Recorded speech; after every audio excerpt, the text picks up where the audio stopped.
코로나 19 시절을 보내면서 우리가 예배를 축소하고 때로는 비대면 예배를 드리기도 했습니다. 교회는 전염병을 자발적으로 방지하는 그런 일들에 앞장서서 방역해야 했습니다. 그러나 매스컴에서는 어떻습니까? 교회가 마치 전염병의 온상지가 된 것처럼 그렇게 방송하기도 하고, 때로는 정부도 교회를 그런 시각으로 보는 그런 시선들도 없지 않아 있었습니다. 이러한 상황 속에서 어떤 분들은 때는 이때다 하고 예배를 등한히 하고, 그러다 보니까 이제 영영 교회를 떠나는, 믿음을 떠나버리는 그런 사람들도 있었습니다.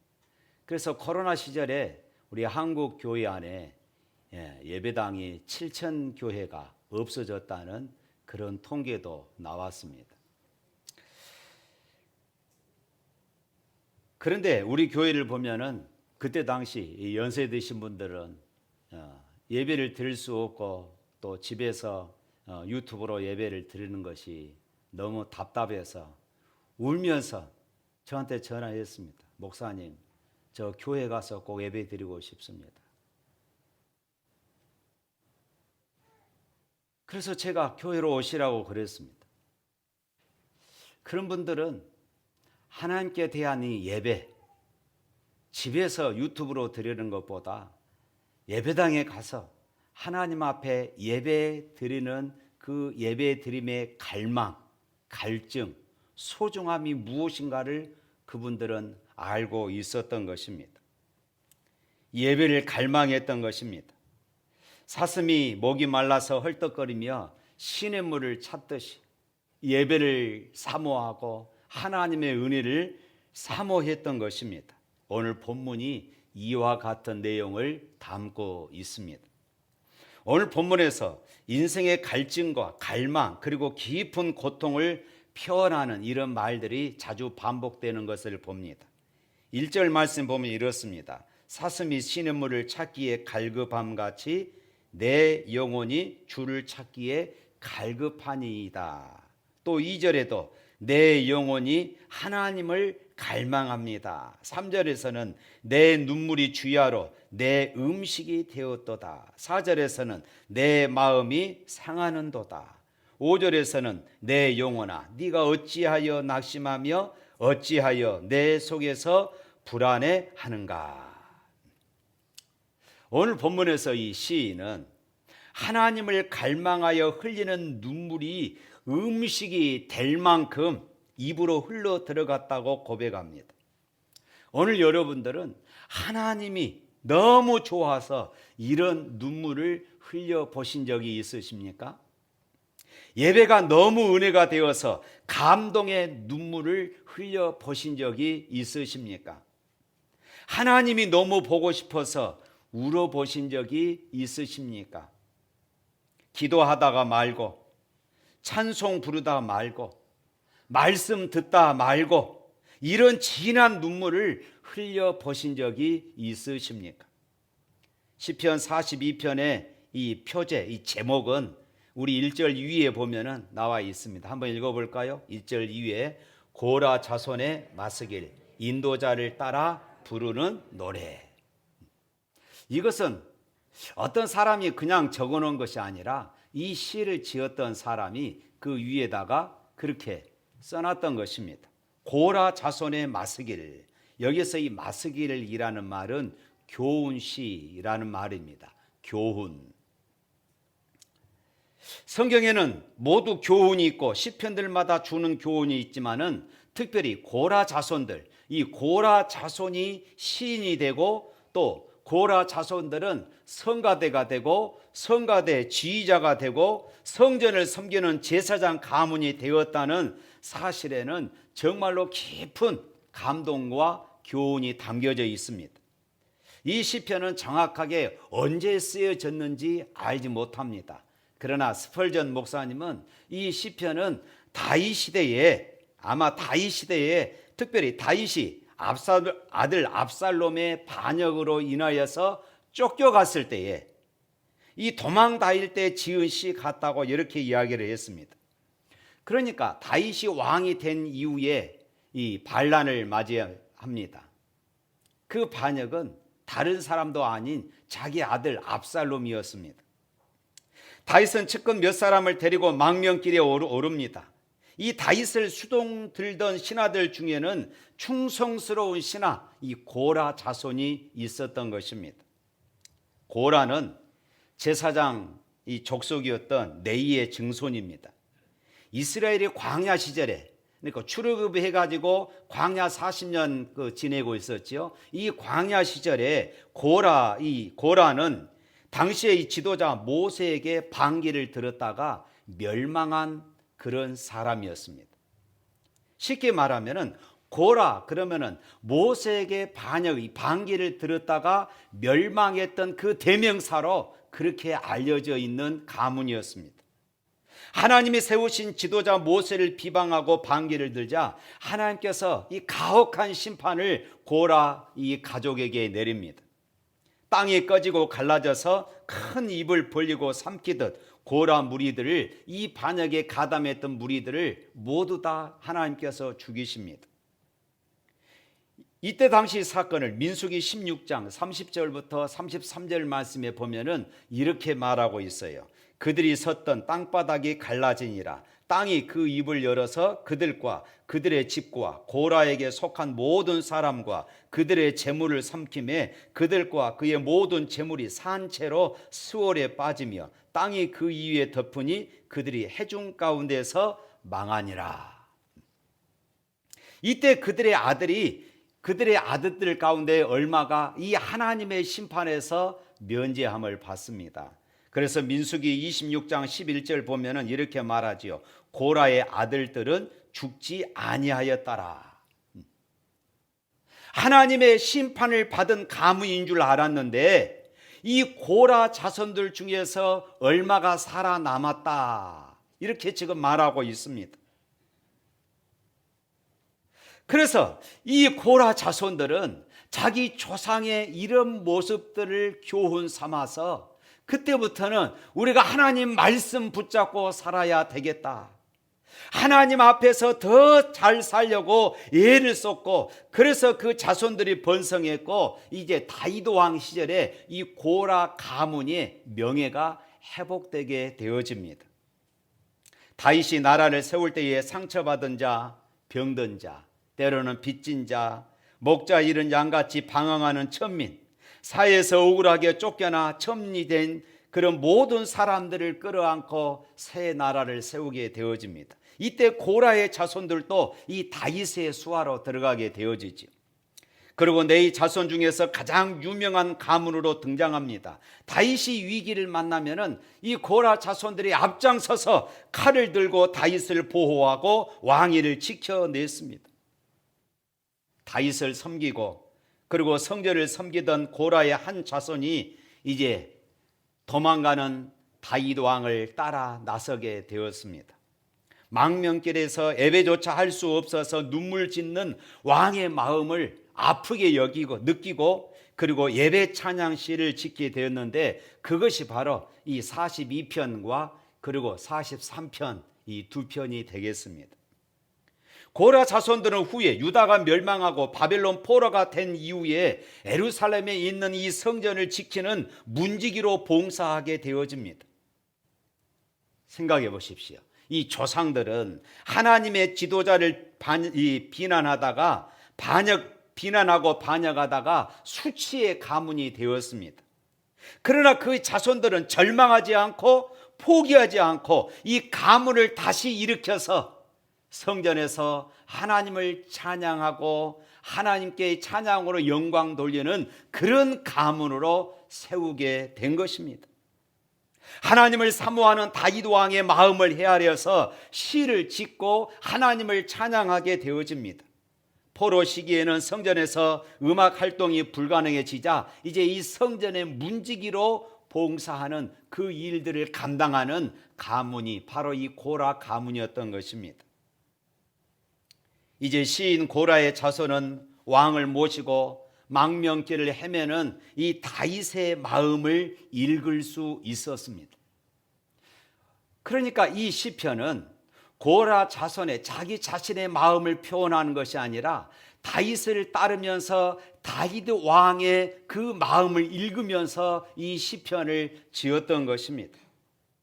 다윗이 얼마나 하나님을 사랑하는지, 다윗이 얼마나 하나님 앞에 드리는 이 예배를 그리워하고 있는지, 다윗이 얼마나 하나님과의 교제와 임재를 사모하는지, 다윗이 목마르게 그리워한 것은 왕궁의 침상이 아니었습니다. 사랑하는 아내의 품이 아니었습니다. 산의 진미 진수 성찬이 아니었습니다. 오직 하나님께 나가서 하나님을 만나고 하나님 앞에 예배하는 바로 그런 일이었습니다. 하나님의 말씀을 듣고 싶어 했습니다. 하나님께 기도하고 하나님께 교제하고 싶은 그 다윗 왕의 마음을 이 고라 자손이 지금 헤아리고 있는 것입니다. 그리고 그 그리움을 시인은 이렇게 표현하고 있는 것이에요. 1절 다 같이 한번 읽어볼까요? 하나님이여 사슴이 시냇물을 찾기에 갈급함같이 내 영혼이 주를 찾기에 갈급하나이다. 이것은 그러니까 고라 자손의 시이지만은 다윗 왕의 심정, 다윗 왕의 마음을 그린 그런 시입니다. 다윗은 들판에서 양을 치다가 사슴을 만날 수 있는 기회가 많이 있었을 것입니다. 사슴은 피가 더워서 갈증을 견디지 못한다고 그럽니다. 그래서 평소에는 조용하고 얌전한데 갈증을 느끼게 되면은 쾌쾌 소리를 지르면서 물을 찾아 그렇게 헤맨다고 그럽니다. 물이 없으면은 금방 죽을 것처럼 헐떡거리면서 이리 뛰고 저리 뛰고 그런다고 그래요. 이 사슴에 있어서 이 물 한 모금은 바로 이 생명과도 같은 것입니다. 이 생명수를 찾지 못하면은 결국 소리 지르다가 사슴은 죽고 만다고 그래요. 이 물 한 모금의 가치란 이 순간에 사슴에게 있어서 어마어마한 것이지요. 사슴에게 있어서 이 물 한 모금은 다윗에게 이 생명수 바로 하나님의 말씀과 같았던 것입니다. 하나님 앞에 드리는 예배와 같았던 것입니다. 하나님의 임재, 하나님의 말씀, 하나님과의 만남, 하나님 앞에서 드리는 예배, 이것을 먹지 못하면, 이것을 얻지 못하면, 이것을 경험하고 이것을 누리지 못하면은 목마른 사슴이 생명수를 얻지 못해서 죽어가는 것처럼 지금 다윗의 심정이 바로 그와 같다고 고라 자손은 시를 써내려가고 있는 것이에요. 사랑하는 성도 여러분, 오늘 그리스도인들이 반드시 마시고 먹어야 할 생명수가 있습니다. 바로 하나님의 말씀임을 믿습니다. 못 먹으면 죽는 것입니다. 성경 안 읽고 말씀 안 들어도 잘 살 수 있다고요? 여러분의 영혼을 한번 깊이 들여다보실 수 있기를 바랍니다. 정말로 영혼이 살아있는지. 감동적인 예배는 목마른 사슴의 생명수와 같은 것입니다. 예배에 은혜 받지 않고 형식적인 예배를 드리고도 잘 살 수 있다고 생각하시는 분 계십니까? 정말로 내 영성이 살아있는지, 내 영혼이 하나님 앞에서 살아있는지 진지하게 자기 자신을 돌이켜 볼 수 있기를 바랍니다. 다윗은 이 세상에서 가장 절박한 절규를 목마른 사슴의 절규라고 그렇게 생각을 했던 것 같습니다. 목마른 사슴 한 마리의 생수를 이 시인은 2절에서 또 이렇게 표현을 합니다. 2절 다 같이 읽습니다. 내 영혼이 하나님 곧 살아계신 하나님을 갈망하니 내가 어느 때에 나가서 하나님의 얼굴을 배울까? 이 히브리인들이 하나님의 얼굴을 뵌다는 이 표현은 하나님의 성전에 나가서 하나님 앞에 예배하고 행복한 은혜를 경험하는 것, 바로 이것입니다. 쫓겨나서 밥을 먹지 못해도, 왕궁의 침상에서 포근한 잠자리를 누리지 못해도 행복한 예배를 드리고 싶다는 그런 뜻인 것입니다. 살아계신 하나님을 만나고 싶은 또 다른 이유가 있습니다. 바로 이 3절입니다. 3절 다 같이 있습니다. 사람들이 종일 내게 하는 말이 네 하나님이 어디 있느냐 하니 내 눈물이 주야로 내 음식이 되었도다.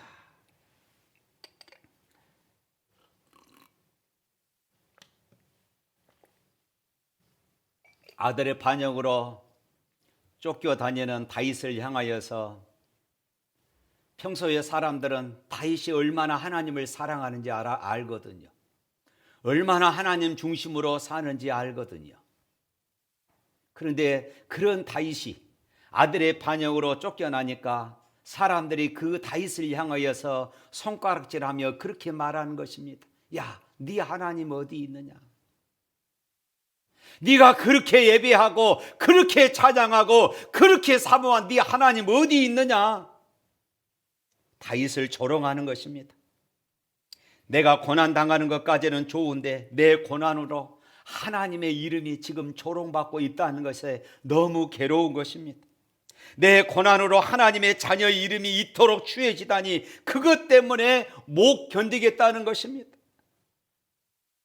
다윗이 떡을 쌓아 짊어지고 전쟁터에 형들을 위로하고 형들의 소식을 아버지에게 가져다 주기 위해서 전쟁터에 나갑니다.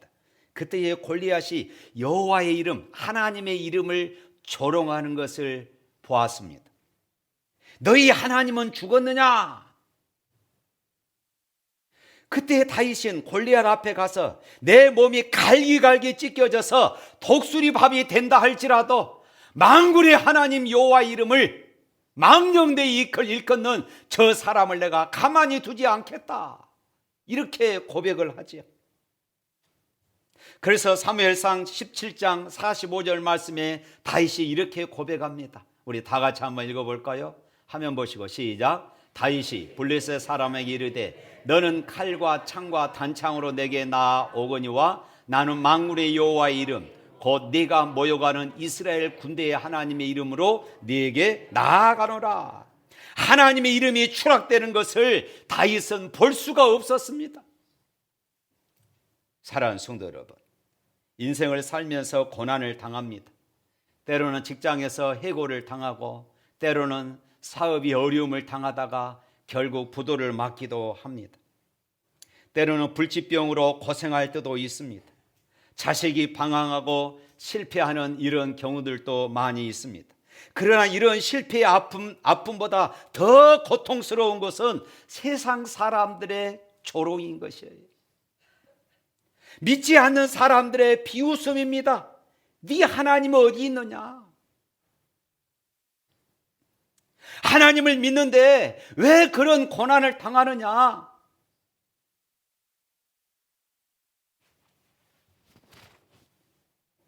교회를 그렇게 열심히 다니는데 왜 이런 어려움을 당하느냐? 다른 사람들은 다 건강한데 교회에 다니는 사람이 왜 불치병에 걸렸느냐? 왜 가난하느냐? 하면서 조롱합니다. 하나님을 조롱하는 것이죠. 하나님이 없다는 것입니다. 하나님이 살아계시면 어떻게 네가 이럴 수 있느냐는 것이에요. 하나님을 안 믿는다면 오히려 조롱받을 일이 없는데 하나님을 믿기 때문에 조롱을 받는 것입니다. 여러분, 그리스도인이기 때문에 받지 않아도 될 욕이나 조롱, 핍박을 받은 경우가 얼마나 많습니까? 마치 큰 죄를 저질러서 무슨 큰 잘못을 저질러서 저 고통을 당하겠지. 조롱합니다. 말할 수 없는 고통에서 좌절하면서 목사님, 매일 설교하던 그 하나님은 어디 계십니까? 매일 강단에서 외치던 그 하나님은 어디 계십니까? 조롱하는 것 같아서. 목사님은 큰 소리로 하나님을 설교했는데 하나님은 침묵하고 계시네요. 그 하나님은 어디 계십니까? 비웃는 것 같습니다. 그런데 바로 그 순간 그런 상황 속에서도 다윗은 하나님을 살아계신 하나님이라 고백하고 있는 것입니다. 하나님이 침묵하고 계셔도 그분은 살아계신다. 하나님의 응답이 늦어도 그분은 살아계신다. 할렐루야. 다윗은 지금 이렇게 외치고 고백하고 있는 것이에요. 건강한 사람은 밥을 먹지 못하면 배가 고프지요. 건강한 신앙인은 예배하지 못하면, 말씀을 듣지 못하면, 기도하지 못하면, 하나님의 은혜를 맛보지 못하면 배가 고파야 하는 것입니다. 배가 고파야 돼요. 사랑하는 성도 여러분, 여러분에게 이런 하나님의 임재를 갈망하는 배고픔이 있으십니까? 오늘 시인은 우리에게 묻고 있습니다. 하나님이 나를 만나주지 않으시면 죽을 것 같아. 하나님이 나를 어루만져 주지 않으면 견딜 수 없나? 하나님께서 나를 치료해 주시고 나를 회복시켜 주지 않으시면 참을 수 없는, 내가 성령 충만하지 않고는 한순간도 견딜 수 없는 그 배고픔이 있느냐? 시인은 지금 우리에게 그렇게 묻고 있는 것이에요. 에덴 동산에서 쫓겨난 이후에 사람들은 죄악된 세상에 살면서 실패하고 고난당하고 고통을 당하지 않을 수가 없습니다. 그때마다 우리는 문제를 보지 말아야 합니다. 그때마다 우리가 할 수 있는 것은 살아계신 하나님을 바라보는 것입니다. 할렐루야. 그래서 5절 말씀에 이렇게 고백합니다. 다 같이 읽습니다. 내 영혼아, 네가 어찌하여 낙심하며 어찌하여 내 속에서 불안해하는가? 너는 하나님께 소망을 두라. 그가 나타나 도우심으로 말미암아 내가 여전히 찬송하리로다. 아멘.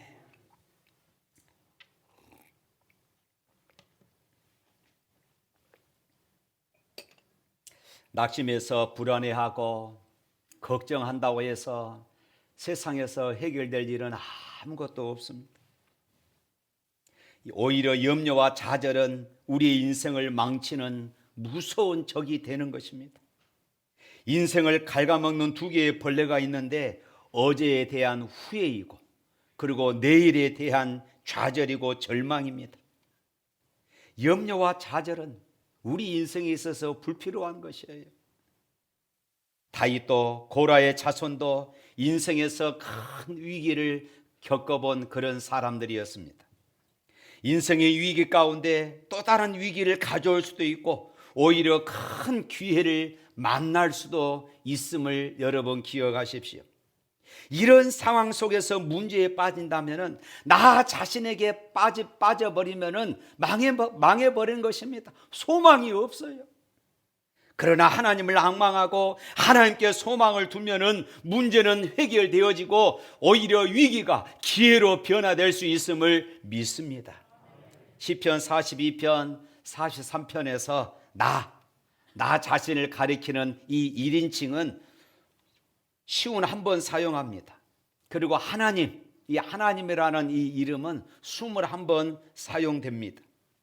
다시 말하면 자기 자신에게 갇혀서 항상 나 자신에게 매여 있을 때는 모든 상황이 절망입니다. 거기에는 희망이 없는 것이에요. 그러나 하나님께 시선을 돌려서 기도하기 시작하자 낙심이 그리고 불안은 사라지고 소망이 찾아왔습니다. 그렇습니다. 고난은 살아계신 하나님을 만날 수 있는 기회입니다. 할렐루야. 믿으시기를 바랍니다. 목마른 사슴이 시냇물 없이 살 수 없듯이 인간은 하나님 없이 살도록 지음받은 존재가 아닌 것입니다. 모든 문제의 해결은 하나님께로 돌아가는 것입니다. 인간은 하나님께로 온전히 돌아오기까지 평안이 없습니다. 그렇습니다. 절정의 위기 상황 속에서 오늘 시인은 다윗 왕이 어떻게 이 고난을 이겨내는가를, 그 모습을 지금 지켜보고 있는 것이에요. 하나님을 갈망하는 것이었습니다. 이 시인이 다윗을 보니까 이런 상황 속에서도 하나님을 갈망하고 하나님께 소망을 두고 사는 것이었습니다. 하나님만 사모하며 살고 있는 것이었어요. 사랑하는 성도 여러분, 상처를 묵상하는 사람은 더 큰 상처를 받습니다. 원망 불평을 일삼는 사람은 자신의 영혼이 더러워집니다. 오늘 본문에서 반복되는 문장이 등장합니다. 바로 이 5절과 11절 말씀입니다. 5절 말씀 다시 한번 읽어봅니다. 내 영혼아, 네가 어찌하여 낙심하며 어찌하여 내 속에서 불안해하는가? 너는 하나님께 소망을 두라. 그가 나타나 도우시로 말미암아 내가 여전히 찬송하리로다. 11절, 내 영혼아, 네가 어찌하여 낙심하며 어찌하여 내 속에서 불안해하는가? 너는 하나님께 소망을 두라. 나는 그가 나타나 도우심으로 말미암아 내 하나님을 여전히 찬송하리로다. 이 말씀, 이 5절과 11절 1절 말씀은 독백입니다. 자기 자신에게 지금 하는 말이에요. 내 영혼아. 다른 사람이 아닙니다. 자기 자신에게 지금 하는 말이에요. 내 영혼아, 내 영혼아, 네가 어찌하여 낙심하며 어찌하여 내 속에서 불안해하는가? 너는 하나님께만 소망을 두라. 자기 자신에게 끊임없이 그렇게 지금 외치고 있는 것입니다. 자기 자신에게 끊임없이 그렇게 묻고 있는 것이에요. 어떨 때는 미친 사람같이 보일 수 있지만은 이 독백이 불안과 염려, 두려움에서 빠져나오는데 엄청난 효과가 있습니다. 하나님께 기도하면서 동시에 자기 자신에게 그렇게 말합니다. 너는 하나님께 소망을 두라. 자기 자신에게 지금 그렇게 말하고 있어요. 이 시인은 다윗을 보면서 다윗 왕이 지금 그러고 있구나.